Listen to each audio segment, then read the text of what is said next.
times or it's more likely na may something wrong or may something na hindi optimized doon sa iyong sales process. The good thing about DM ads is pwede mo siyang i-adjust on the fly. Halimbawa, hindi mo na-convert yung customer. Pwede ka mag-send ng massive DM blast. No? Or pwede ka mag-send ng sobrang daming messages. The only downside is hindi ka makakapag-automate, hindi ka makakagamit ng software. Pero guys, alam mo ba pwede nyo i-automate yung DM ads? Pwede ka mag-send ng sobrang daming follow-up message sa thousands of people na nag-inquire sa'yo. Alam mo kung ano kailangan? Kailangan mo lang is bayaran yung kapatid mo. Bayaran mo yung kapatid mo for 300 pesos para i-copy-paste yung message sa lahat. No? Magtrabaho siya for 3 hours. Hindi yun sobrang tagal, guys. Don't make the excuse na, oy, walang software to automate the DM ads. Pwede nyo bayaran yung kapatid mo na mas mura pa compared dun sa mga softwares na nakikita nyo online. So, if you're starting out, if nasa service-based industry ka, meron kang car wash, meron kang spa, meron kang salon, meron kang beauty store, meron kang local business, I suggest you start with DM ads. Kasi, again, sa pagraran ng ads, kailangan mo ng easy money. Bago kang nag-ads, kailangan mo ng easy money. You don't have weeks or you don't have months of budget para mag-testing. Unlike sa mga nagbebenta ng course or sa mga e-commerce stores, no, na meron silang budget for 3 months. So they have a lot of time to figure out yung mga funnels or yung mga automations. And for example nga, no, si Vin, yung isa kong client, no, si Vin Jiang. Noong nagsisimula siya, parang inabot siya ng 4 months bago naka-break even dun sa kanyang funnel. Marami kasing moving steps. Pero tayo guys, as small business owners, no, stick tayo sa DM ads kasi within 1 week, pwede ka makakuha agad ng customer. Pwede 1 week mabawi mo agad yung pinuhunan mo sa Facebook ads. And again, ulitin ko, wala tayong malaking budget. We can't afford to lose that much money pag tayo nagsisimula pa lang. Gusto natin mabawi agad as soon as possible. And the best way to do it is setting up DM ads. Ito yung pinakamadali, guys. Pinakamadaling pagganahin to. Okay? So, punta tayo sa ad account. Now, huwag kayo masyadong malilito. No, hindi test ad account natin to. Testingin natin. Gagawa tayo ng sample. Now, meron tayong ad copy na ginawa used in the previous modules. Then, ito, ginawa natin to on the previous module din. Yung image. Now, ilo-load natin to sa pinaka-simple, pinaka-basic na setting. Ire-recommend ko to kung nag-i-spend kayo ng less than 2,000 per day. As long as nag-i-spend kayo ng less than 2,000 per day, gagana at gagana to sa inyo. Pag mas malaki sa 2,000 per day, may separate module tayo doon. Medyo mas advanced na yun. Malaking budget na yun eh. Pero majority sa inyo, 99% ng nag-avail nitong course, less than 2,000 per day yung ad budget. So kung real estate agent ka, insurance, car agent, ito yung pinaka maire-recommend kong ad setup. Okay? Sundan nyo lang step by steps. Huwag kayong masyadong malilito dito sa mga settings. The majority dyan is hindi nyo magagamit. Sundan nyo lang step by step. Panoorin nyo yung video. Tapos, gayahin nyo lang yung format. Baguhin nyo lang yung mga text. Okay? Simulan natin. Punta kayo sa ad account nyo. Make sure na na-set up nyo na yung payment methods. No? Nakakonect naman yan. Meron tayong separate na module for technical. But for now, tuturo ko lang sa inyo yung framework. Okay?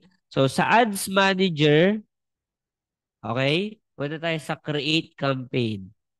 Create Campaign. Tapos, leave nyo to as default, yung auction. Tapos, campaign objective natin is leads. Kahit DM ads, guys, kahit DM ads, leads pa rin ang ginagamit ko. Leads pa rin. Bakit leads? Kasi pwede mong ma-qualify yung message. Later on, tuturo ko yan. But, just bear with me, stick with me, gawin muna natin to. Leads tayo. Okay? Leads. Now, don't use tailored leads. Select manual leads. Tuturo ko naman sa inyo paano siya ginagawa. Okay? Manual leads. I'll do it slowly but surely. Pangalanan natin to na test. Ayan, pangalanan na siya na test. Excellent. Okay? Special ad categories, leave it blank. But, kailangan mo i-select to pag financial products ka or mga nagpapa-loan, ganun. Employment, housing, real estate listings, ayan. I-select mo yan. Okay, but for now, hindi natin magsaselect. Okay, leave it as default. Turn on yung advantage campaign budget. Di ba? Tapos, put mo yung budget mo. 500 per day, 500 per day. Kaya mo dyan, leave this default, default, default, default. A/B test naka-off. Click next. Okay? Now, dito sa ad set, pangalanan mo lang siya. Sige, lagay natin test, ad set. Okay? Conversion location. Ang conversion natin ay Messenger. Messenger. Okay, slowly but surely. Select nyo yung correct Facebook page. Make sure na tama to. So, isa-select natin yung page ko as a test. Now, may lalabas dito na you need to accept Meta Leads ads terms for this page. Pipindutin nyo lang. May lalabas dito na accept. Re-review nyo lang. Pili tayo ng sample na hindi pa nakaka-accept. Lahat to naka-accept na eh. Hanap tayo ng hindi pa. Ito. May lalabas sa ganyan. Pag hindi po pa na-accept yan or first time mo, huwag kang mataranta dito sa mga error na yan. View terms mo lang, tapos ay i-agree mo lang.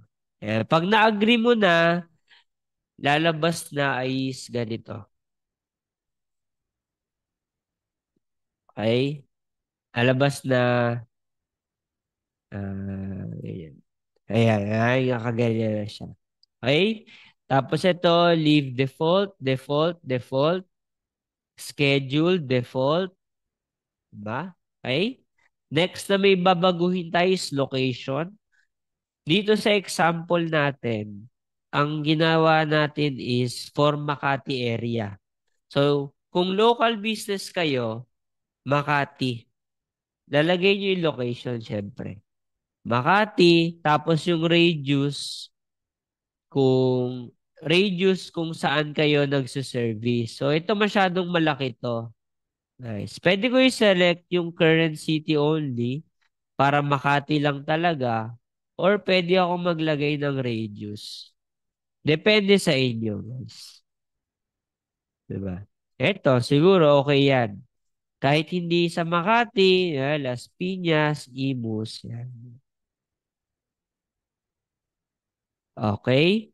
Now, pwede nyo itong i-check kapag hindi kayo hard stuck sa location. Pero kung meron talaga kayong default location, halimbawa, talagang hindi nyo kayang mag-service sa mas malayo, 'di ba? I-click nyo to. I-click nyo to. Pag ano naman kayo, online business, no, something na kaya nyo na mag-service buong nationwide, lagay nyo Philippines. Okay, hindi nyo na to kailangan baguhin. Okay, but for now, dito na muna tayo. Tapos, hindi natin to i-check dahil gusto natin local lang. Okay? Now, advantage plus audience default. Leave it default. Yan na yung pinakasimpleng format. Tapos, proceed next.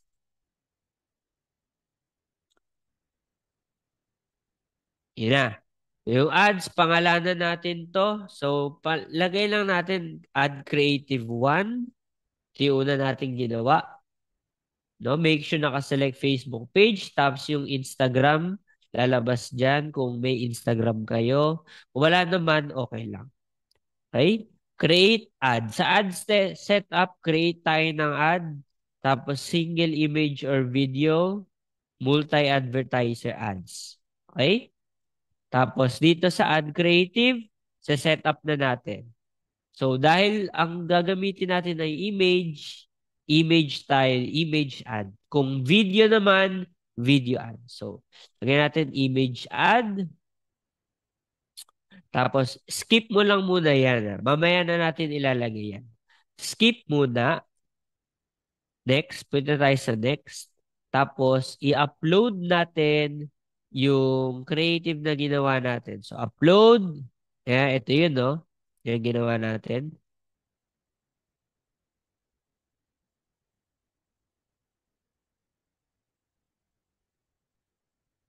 Ayan, lalabas yan. Tapos, i-check nyo lang yan. Leave nyo lang as default. Naka-default lang yan. Tapos, yung crop, ayusin nyo lang. So, nakita nyo to, di ba? Okay to, di ba? Kasi original. So, ito, na-trim yung gilid. Ayan, no, hindi nabasa. So, ang gagawin ko, ilalagay ko lang dyan original para magkasa siya. Ito rin, actually, pwede ko tong lakihan, tapos i-drag ko lang. Pero, na-crop kasi. So, original ko na lang din. Tapos, continue. Continue. Sa enhancements, pinakamadali, i-on nyo lahat ng enhancements. On nyo lahat yan. Ayan, all optimizations. Ayan. Lahat yan naka-on. Tapos, click done. Lalabas na yan. Lalabas yung settings nyo dyan, no? Flexible media, enabled. Now, sa add copy, di ba, meron tayong pin repair, no? Dapat nakaprepare kayo. Kung ginawa niyo activity sa previous module, meron na kayo nito. Ang gagawin nyo is, dadrag nyo to, tapos, pupunta kayo sa preform.app. Bakit preform.app? Para naka-format siya ng maayos. Maayos yung spacing, maayos yung pagkaka-layout niya. Ayan. Tapos, ang next na ginagawa ko dito, di ba na-paste ko na siya dyan. No, ayan siya. Ayan yung buong ad copy. Ayusin ko lang yung spacing. Make sure na may mga space kada line. Dapat makita na ano yan. Wag ganyan guys. Wag kayong gagawa ng ganyan ha. Pangit yan. Dapat laging may space. Kasi again, ang tao, hindi yan binabasa, ini-scan. Dinadaanan yan. Hindi yan binabasa word for word. So, kailangan may mga lines kayo dyan. Tapos, ang next na ginagawa ko is nagbo-bold ako ng mga nagbo-bold or nag-italic ako ng some text. So, pupunta ako sa bold. Ito, bold and italic text generations. Diba? Search nyo lang guys, bold text creator. Libre lang to, libre lang. Pati yung preform, libre lang to. Tapos, ito i-bold and italic ko lang to para naka-highlight siya. Diba? Copy ko to, tapos, asa ba dito yun? Ito. Lalagay ko dito, tapos pipiliin ko yung bold italic. Nakaganyan siya. Copy, paste. Naka-bold. Kita nyo, naka-bold siya. Tapos, hindi ko lalagyan to na gagawin ko emoji. Question mark. Ito yung question mark. Ayan. Pula. Something na pula. Tapos, lalagyan ko ng emoji na house. Ay, family. Family na lang para mas okay. Di ba? Ay, ayaw lumabas. Ito. Ayan. Lalagyan ko siya ng ganyan. Tapos, pag okay na-format mo na siya na maayos, convert and copy. Diba? Convert and copy. Babalik kayo sa Ads Manager, tsaka nyo siya ipipaste. Para naka-format siya na maayos. Kita niya? Naka-format siya na maayos. Okay? Ay, yan na yung primary text. For headline, gagawa lang tayo ng something. Siguro ito na lang din. At attention. Ito ang lalagay natin. No? Babalik tayo sa preform. Tapos, lalagay natin dito.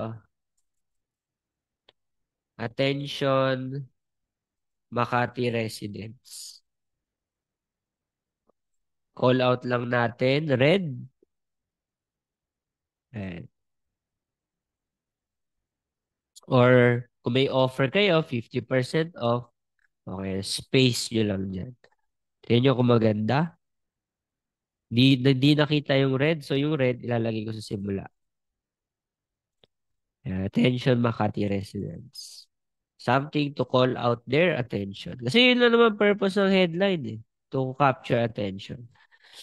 Tapos sa call to action, pili lang kayo kung learn more or send message. Dalawa lang. Huwag na kayong mag-test na iba. Learn more na lang nilalagay ko.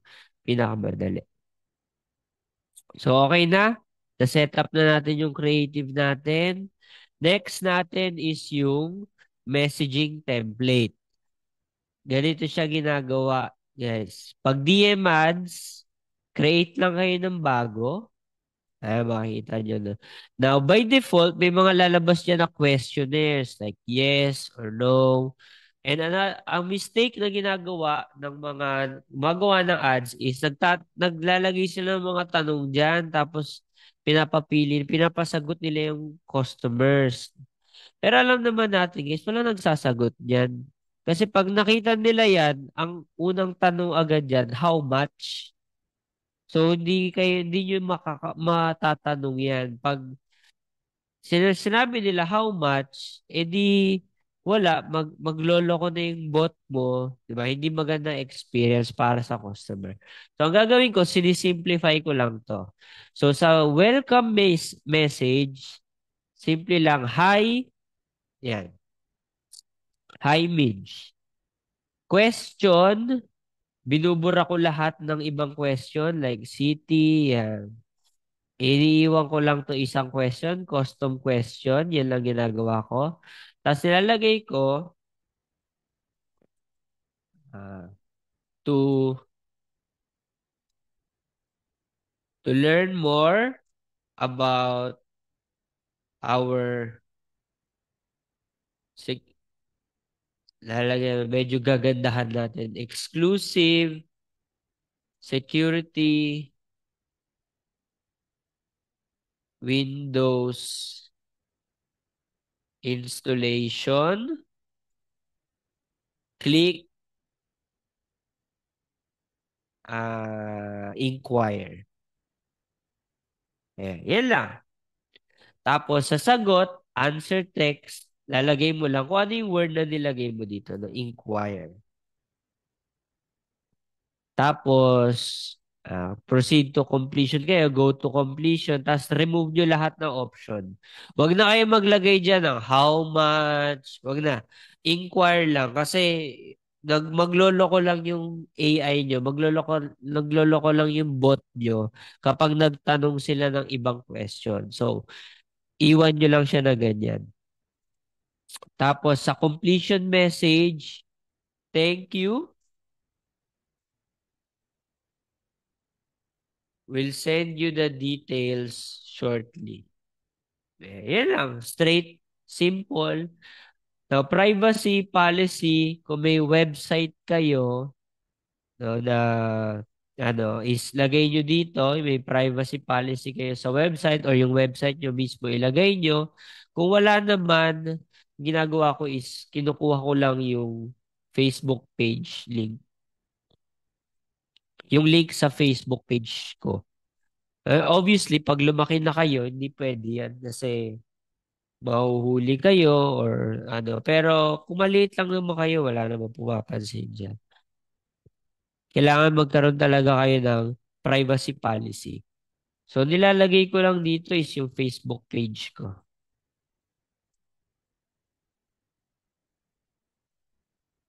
Okay? Ano tayo dito? Ayan. Nalagay ko lang to.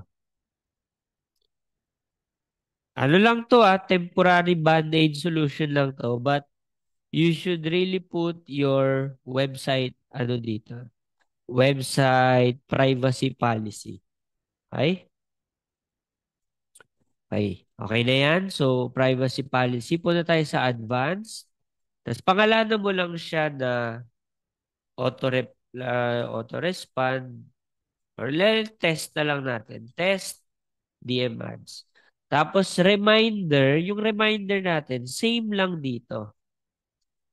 To learn more about our exclusive security Windows installation, click inquire. So again guys, papalitan nyo to ha. Papalitan nyo to depende sa kung ano yung offer nyo. So okay na, click save. Finish template. Pag na-publish nyo na to, hindi nyo na to mababago. So kailangan make sure na tama yung magagawa ninyo. Lalabas yan dito, test DM ads. Okay? Tapos, iwan nyo lang to na default. Tapos, publish na. Ganyan lang kabilis, guys. Publish, then wait for DMs. Now, ideally, dapat meron kayong tatlo na photo. So, ang gagawin ko to is duplicate ko lang. Quick duplicate. So, after nyo ma-set up yung isa, ito gagawin ko number 2. Diba? May copy. Gagawin ko itong number 2. Tapos, tatanggalin ko itong image, papalitan ko siya. Tapos, gagawin ko for number 3. Tapos, papalitan ko ng video. Tapos, yun lang. Hintayin ko siya mag-run. Hintayin ko. Pag hindi siya effective, papatayin ko siya. Gagawa ulit ako ng bagong marketing message. Again, pag hindi gumagana yung ads, babalik tayo sa marketing message. Ang problem, 99% of the time is marketing message. Kasi kung tama yung marketing message, kahit mali yung setup mo, gagana pa rin yun. Basta tama yung message. Okay, so I hope nakatulong to sa inyo. Guys, I hope magaya nyo to.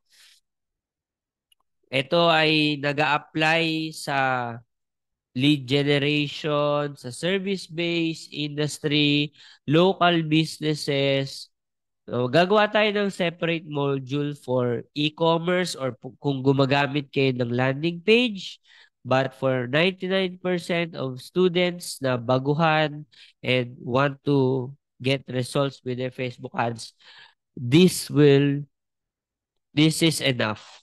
Ganitong klaseng setup. Okay?